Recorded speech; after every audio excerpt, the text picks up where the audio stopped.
If you're a manager that's wanting to build a high-performing team, there's this one thing that will make or break your success: your ability to communicate. After working with hundreds of managers in my new Manager Accelerator program, I can tell you that if you struggle to speak up, if your voice gets shaky during difficult conversations, or if you feel like your point isn't being heard when you're trying to contribute, let's say in a meeting, know that it's a problem. Which is why in today's video, I'm going to share with you how to develop confidence in your communication, even if you're naturally introverted or would consider yourself to be more of a quiet communicator. The 3 biggest communication mistakes that managers make that actually undermines their authority, and my secret 3-step formula, aka the ABCs, that will enable you to be confident, credible, and authoritative in all your communications. Now, if you clicked on this video, I'm assuming that on some level, you're not as confident in your communications as you would like to be. Maybe you would consider yourself to be an introvert, or maybe you just don't feel like you're good at communicating whatsoever. To which I'll say this: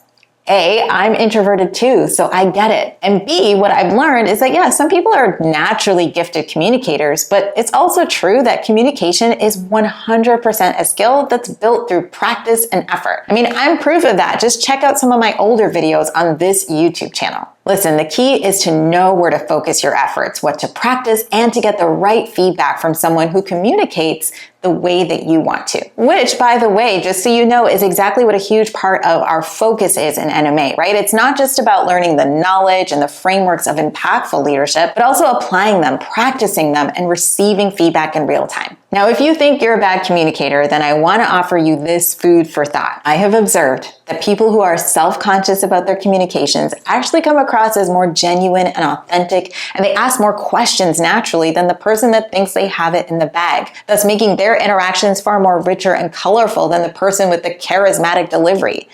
So I wouldn't worry too much about having a perfect delivery and just instead focus on the substance of what you're actually saying. That's more important. Now, even though we're not aiming for a flawless delivery here, there are certain mistakes people make that actually impacts their efforts to get a message across the way they want, because they dilute their message and they may even alienate the person receiving it in the process. So to shake things up a bit, I'm going to give you some examples of some common mistakes I see, as well as some course corrections for each one. But as I'm going through this, I want you to be thinking about whether or not you've interacted with someone like this, or if you've been guilty of this yourself, and leave it in the comment section below.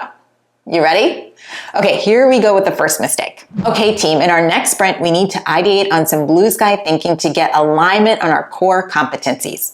Let's leverage our synergies and move the needle by drilling down into the pain points and action items, because I want to see some low-hanging fruit and quick wins.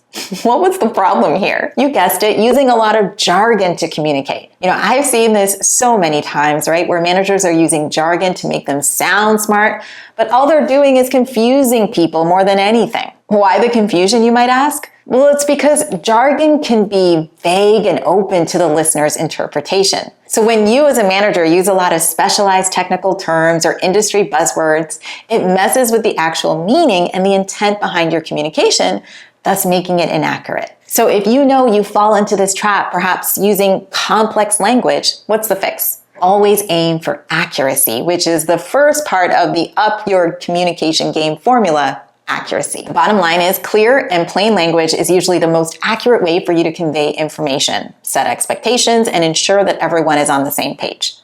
So here are some practical things you can do to ensure accuracy. Number 1, define key terms. If there is a need for you to use industry-specific jargon or technical terms, just take the time to clearly define what those terms mean in plain, simple language.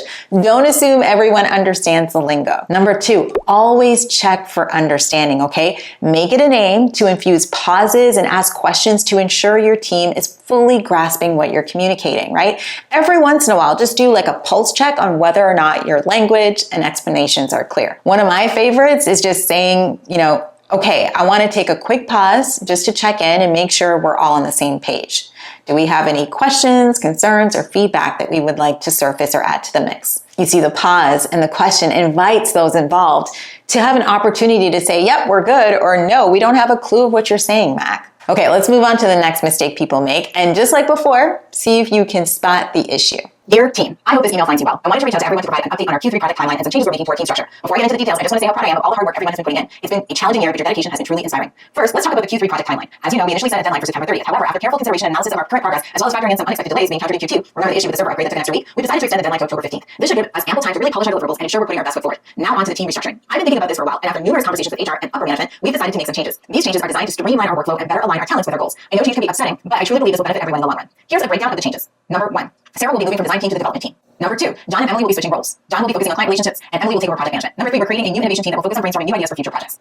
Did you guess it? Yes, being long-winded, whether that be in person, like at a meeting, or in emails, just like this example, because let's be real, no one wants to receive an email like that. As I'm sure you would agree, when a leader, or anyone for that matter, is too verbose or provides a lot of unnecessary information and is repetitive, it wastes valuable time. Plus, it makes it harder for the listener to actually discern what's truly important, and the information overload causes people to start tuning you out or to skim when they're faced with this amount of information. So if you know you have a tendency to be far too verbose, or if you've received feedback in the past that you need to be more concise, here's the fix. Aim for brevity. Just be brief. First of all, the best piece of advice I have ever gotten on this was put yourself in the other person's shoes. You see, when you consider the receiver's perspective and their current situation and their information needs, you can tailor your message to be more relevant and concise, because naturally the consideration eliminates unnecessary details and focuses more on what is important to them than what is important to you. So ask yourself before you speak or before you write up an email, where is their head and circumstance? What do they need to know and understand?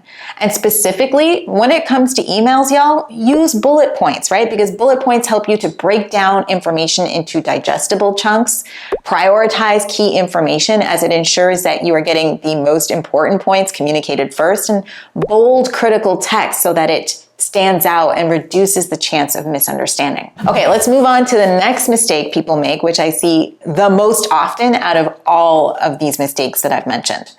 So let's say we're peering into the end of a meeting where the team is wrapping up with some action items, and the manager says this: it would be helpful if someone can take the initiative to compile the meeting notes and then distribute them to the team. Did you guess what the problem was here? Well, the whole "it would be beneficial if someone could take the initiative too" is passive, and it avoids directly naming the person responsible for the task or making it clear who should take ownership of the task. You know, the biggest reason this is a problem is because you're actually setting people up not to be accountable. So many managers complain to me about team members not taking accountability, but when I actually listen to what they're saying, it's not specific or direct, which results in certain requests being perceived as being optional. Let me be clear, accountability starts with clarity. So instead of being passive, which is often done to be nice, aim to be clear. When assigning tasks, name the person, name the expectation and the deadline. And in addition to that, confirm understanding by asking questions, and most importantly, follow up, because what I've learned is that communication rarely ends at the first interaction, but truly materializes and becomes clear in the follow-up. But let's be honest, right? Not all communication is made equal, right? Some conversations are just naturally tougher than others. And when it comes to some of the more sensitive conversations like expectation setting, delivering feedback, breaking bad news to a team or to just a team member, the ABCs alone likely won't be enough, which is why you're going to want to watch this video here next.